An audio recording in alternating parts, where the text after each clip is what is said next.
जी sir, तो हम start ले रहे हैं। चलिए पहली एग्जांपल हम ले रहे हैं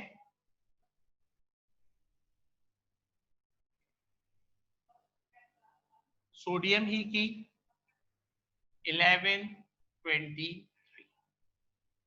स्ट्रक्चर बनाने के लिए बेटा आपको प्रकार की जरूरत होगी, क्योंकि हम एटम के स्ट्रक्चर को सर्कल फॉर्म में मेंशन करेंगे। तो सबसे पहला काम मैं क्या करूंगा, मैं सबसे पहले न्यूक्लियस ड्रॉ करूंगा। न्यूक्लियस में मैं मेंशन करूंगा कि how many proton and how many neutron in this atom. तो 11 किसको शो कर रहा है, एटॉमिक नंबर, और एटॉमिक नंबर कितना है 11। इसका मतलब है कि प्रोटॉन्स की तादाद 11। अब रह गया मामला न्यूट्रॉन का। तो अभी हमने समझा क्या होता है, मास नंबर में से एटॉमिक नंबर को माइनस कर दें। 23 में से मैंने 11 को माइनस कर दिया, तो रिमेनिंग कितने बचेंगे 12। लीजिए मेरा न्यूक्लियस क्या हो गया, तैयार हो गया। सोडियम के न्यूक्लियस में 11 प्रोटॉन होते हैं और 12 न्यूट्रॉन। अब मुझे इसके गेट ऑर्बिट या शेल मेंशन कर।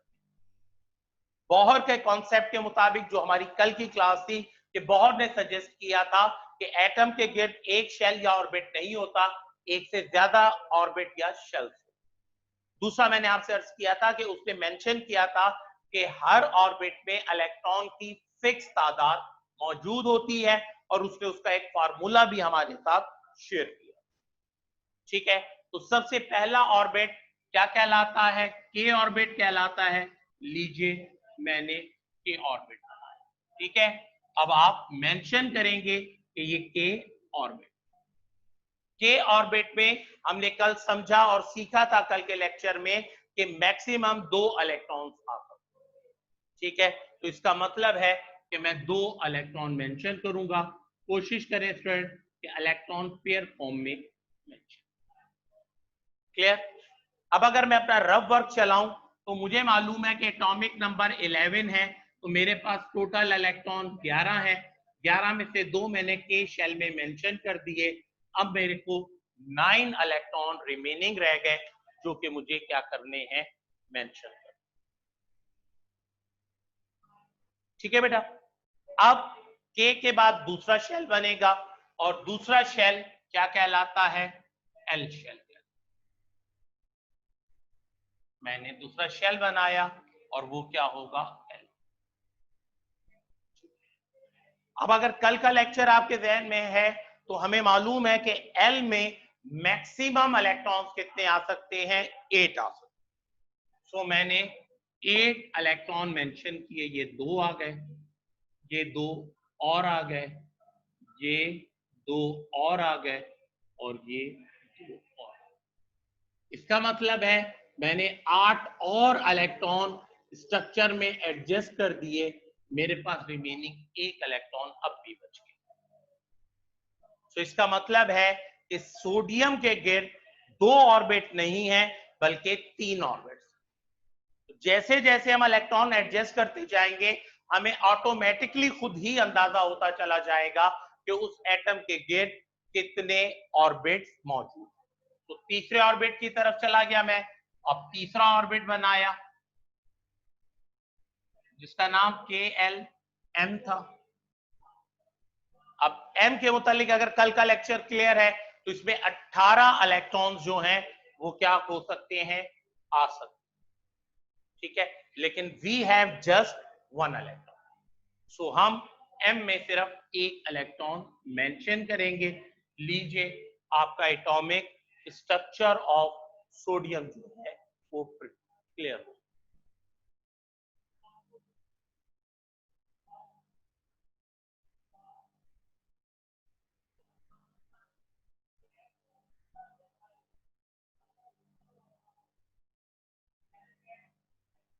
बेटा थोड़ा सा शायद आप सही कह रहे हैं कि वो हिल रहा है, जो लैपटॉप, जिसकी वजह से शायद ब्लर कर रहा है। अब मेरे ख्याल में काफी बेहतर है। जो पिक्चर मेरे सामने है उसमें तो पिक बिल्कुल क्लियर है। कहा अब आप बताइए। चल जज़ाकल्लाह। और बेटा सम अप सर्कल का मुझे नहीं समझ में आया गुड़िया, आप क्या कहना चाह रहे हो? बात यह है बेटा कि मेरे पास प्रकार डी तो है नहीं, मैं सिर्फ मेंशन कर रहा हूं, तो उससे आपको अंदाजा करना है।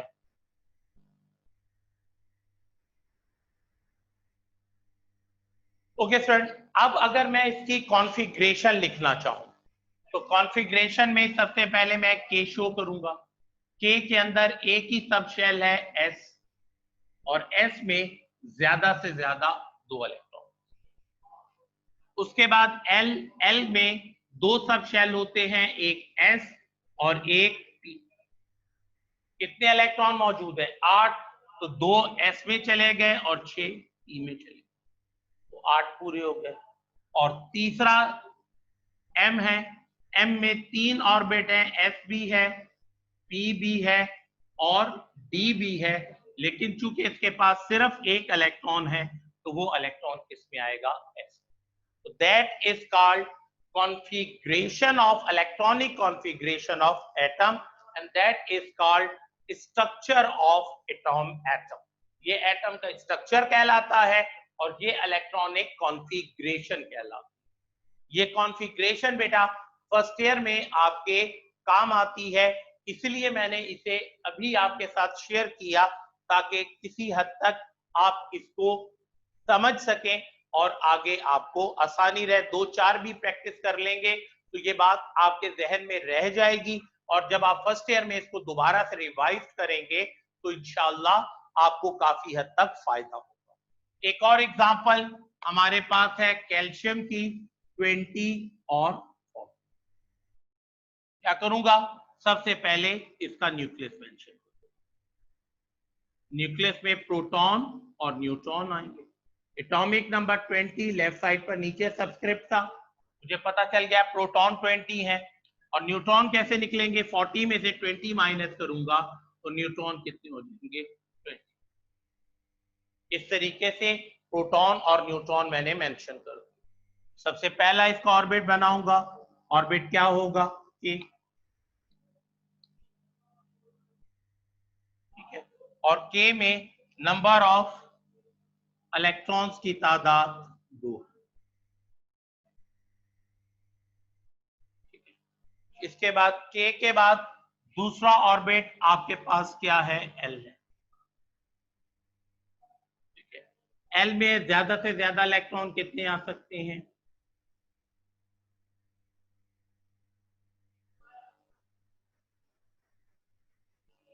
ठीक है, तो अगर आप गौर करें बेटा तो हमारे सामने 2 इलेक्ट्रॉन 20 टोटल इलेक्ट्रॉन आने हैं, 2 चले गए 18, 18 में से 8 चले गए तो पीछे कितने बचे?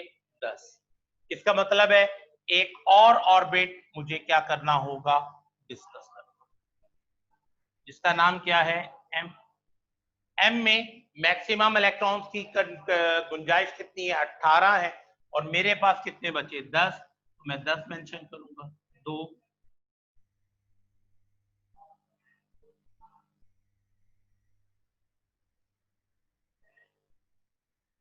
ठीक है, के हो गया, एल हो गया, एम हो गया। अब तीसरा और आखिरी, सॉरी, के एल और एम 10, एम में आ गए, एल में 8, 18 और 2 20 एटम इलेक्ट्रॉन्स आपके अरेंज। अब आ जाइए कॉन्फ़िगरेशन की तरफ। तो के में आपके पास सिर्फ एक सब शेल है और उसमें इलेक्ट्रॉन्स की तादाद कितनी है? 2। ठीक है, इसके बाद एल में आपके पास सब शेल्स की तादाद 2 है।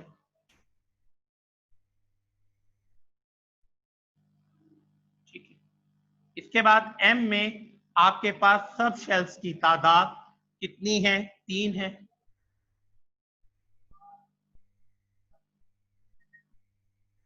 ठीक है, अब अगर आप देखें तो एस में कितने आ गए? 2। पी में ज्यादा से ज्यादा कितने आ सकते हैं? 6। 2 और 6 कितने हो गए? 8। जबकि एम शेल में टोटल इलेक्ट्रॉन कितने आते हैं? 10, तो डी में कितने चले गए? 2।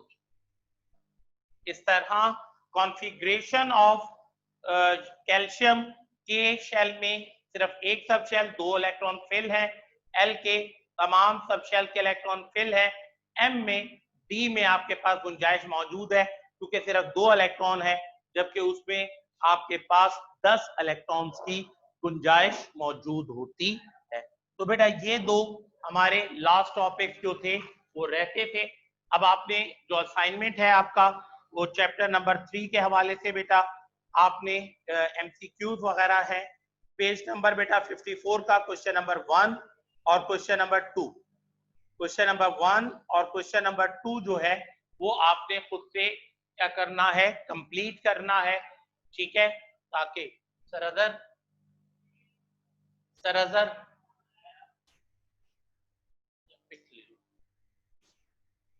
क्लियर। तो हमारा